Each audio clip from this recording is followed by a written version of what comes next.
I think most people are very good at wishing there's something instead of understanding who they are.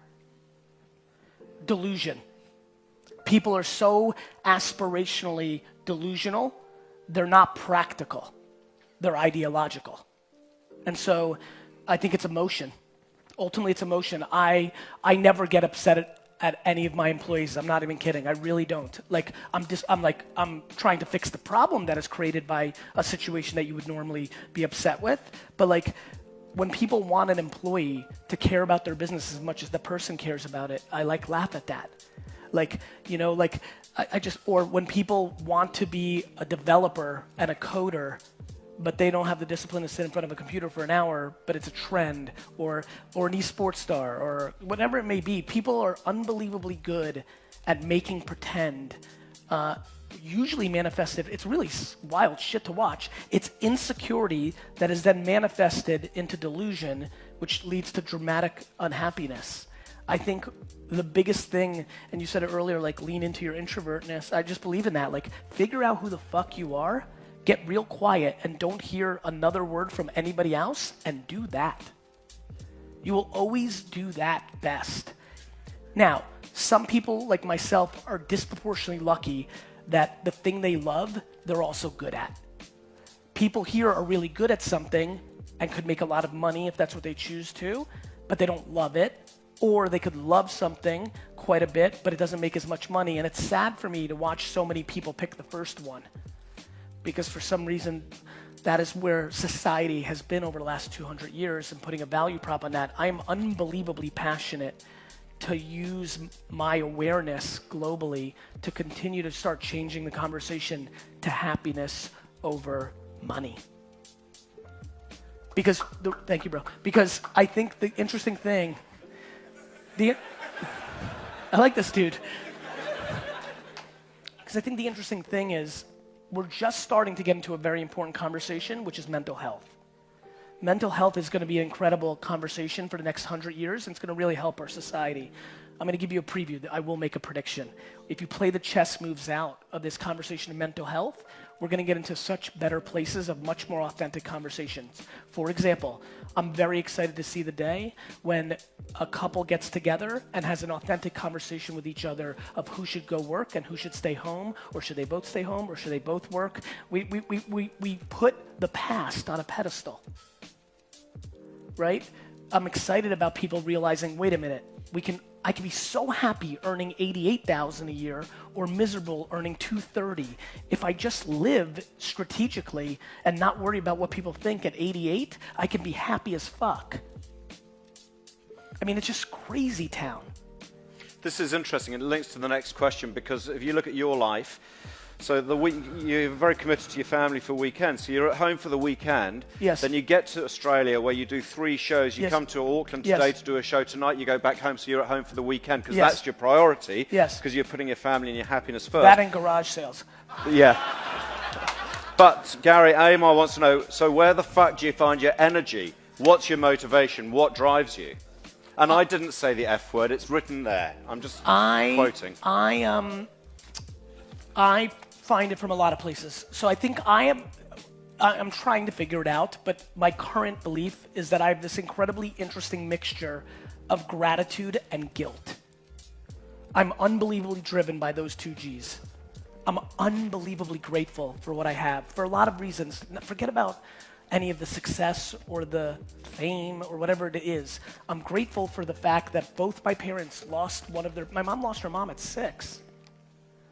Right? And my dad lost his dad at 15, and they were born in the Soviet Union during the prime of it. A miserable fucking place. Seriously. Both my one grandfather spent 10 years in jail because he was Jewish. That's just how they did it. I'm grateful. I got to go to America, during an amazing era for America. People talk about, I hate using the word luck because I think losing players use it as an excuse. But there's so much you're not in control of. You can only play the hand you were dealt. And the greatest hand I was dealt was I was given 2 parents that are completely different, with 2 very different skill sets, And they parented me out of the serendipity of how our family life was, where the best thing I could have had happen was the first 10, 15 years of my life, my mom was the only parent in my life because my dad worked all the time. And so none of his insecurities and negativity and just emotional shortcomings ever hit my radar. And all the positivity and optimism and practicality and inability to complain and accountability, like my mom instilled that into me. Then, when I was 14 and I had to work at my dad's store every weekend, my dad eliminated all my bullshit. I walked into my dad's store as a 14-year-old completely full of shit. I'm serious. I would lie to sell something every second of my life. And because he was so tough and just he hates embellishment, let alone lying. And so he systematically took that out of me. And so like, if you even think about, how many people here, this is gonna be great. How many people here when they first saw me on the internet thought I was completely full of shit or disliked me? Own it, raise your hands. Right? So, fuck. No, I'm super weird. That was actually less than I thought it was going to be. You are nice people. I understand it quite a bit because I actually deeply understand that the way I communicate and all that sizzle is actually authentically there. It was that I systematically got very fortunate that it was taken out of me, and then, a million different things. So nonetheless, I'm unbelievably grateful. And so my gratitude drives me. I also am very aware of the things that listen, one thing that I think works for me is it's really authentic. Meaning like I only talk about shit I believe and I only give advice that I've actually taken. It's super easy to tell kids to be patient. Guys, I worked 15 hours a day in a liquor store.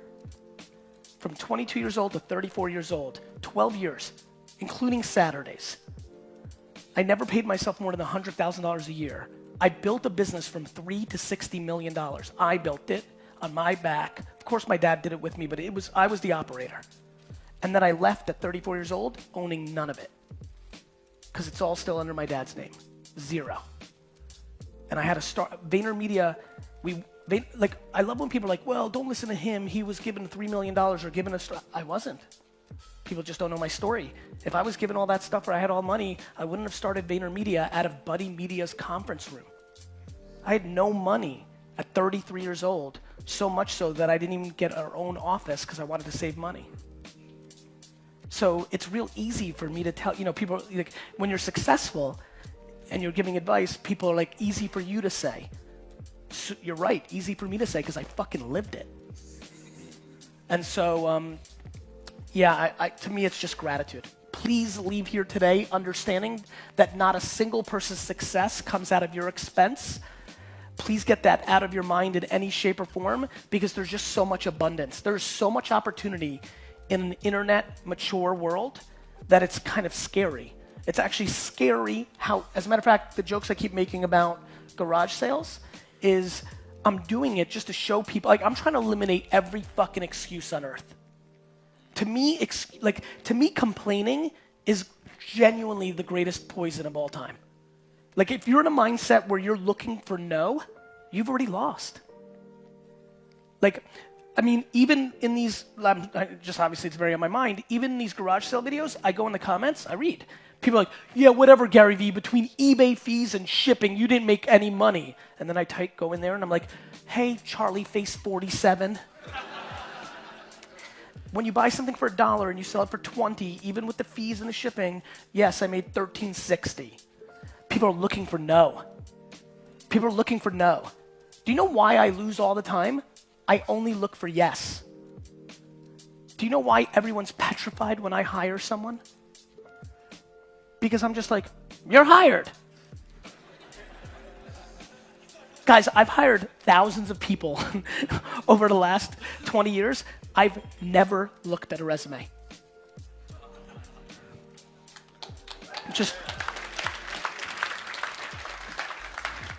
D-Rock's we have a very small team where we curate a lot of stuff that goes to Vayner, and he gets mad at me these days because he's an OG now, and he gets mad when I hire these random kids. And by the way, I hire them from the street.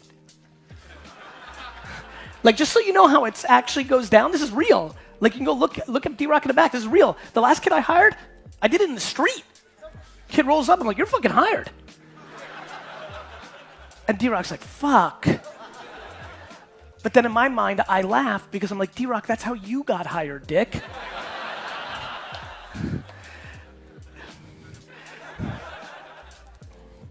Abundance is real. There's so much opportunity. Please try to go into the yes business. You're in the no business because you grew up in a pessimistic environment, whether it was the neighborhood you grew up in, your older sibling, most likely either your father or mother. You're in the business to say no. Why not? You're so scared to get tricked by something or look bad to others. Your cynicism or no-ness protects your insecurity. The reason I say yes to everything is because I don't give a fuck what any person in this room thinks about my shortcomings or losses. So much so I don't care about what my wife, kids, or parents think about my shortcomings and losses. The reason I'm so light as a feather is I genuinely don't value another human being's opinion more than I value my own about myself because I have all the context. I know what do you know how easy it is when your intent is good? Do you know why I film everything? I'm not scared of anything. I have good intent. Do you know why I don't sell products or things of that nature? It's because I don't need to. I make my money in different businesses. Not that there's anything wrong with that. Everybody can do whatever they want. If you know that your intent is good, it's easy. Even, I think about weird shit, guys. I think about, like, what if I hit somebody when I was driving? What if I killed somebody? This is the shit that goes through my head. What if I'm driving and I kill somebody? Because they jumped out, I wasn't paying attention, or worst, and this is why I really stopped texting and driving even a little bit. I'm like, what if that happened? And it's crazy the way I play chess in my head. It would obviously change the course of my life and devastate me. But it's incredible why there's still this little voice in my head that still makes it not okay, but boy, do I give a fuck about intent. It's incredible how much I navigate everything based on intent. I will let everything, right, D-Rock, we talked about the other day about like how I manage. I don't get down on anybody. I don't scream at, and if your intent is good, it's all okay. If I don't think you're capable, I'll fire you and try to help you get another job. And I'm being dead serious, I do it all the time. There's nothing wrong with that. But I'm unbelievably always so passionate about intent. If your intent is good, you're good with me forever. Period. And so there's just so much good and opportunity right this minute, and the current mainstream media globally is just talking about so much bad. Bad sells in the short term. Good always wins in the end. Right. It's just true. I hate things like nice guys finish last. Where? It's just not true. Nice guys might be losing at halftime, but they win the game. Nice guys always win. It's just so crazy, all this fodder in the system that isn't true. All the faking it till you make it as a fashion brand that's elite, or at what every single fucking 23-year-old male in the world is doing, which is fronting on Instagram because boys want girls, And so, like, I'm just unbelievably passionate in trying to, what I realized about myself was, oh shit, the reason I won and I'm good is I've never played in the vortex. I've never played in the actual rules of life. I was an F student when every immigrant was supposed to be an A student because education was the way out. I launched an e-commerce wine business in 1996, right? Like that wasn't what I have a fucking sneaker. Thanks for wearing them. Like I've always done things that don't make sense. I play outside of the actual game, and that has been where all my happiness has come from. And so many things have become obvious to me by playing outside of the rules. Playing outside of the rules is the best. And that's where I want people to understand we are pandering to so many things that just aren't true.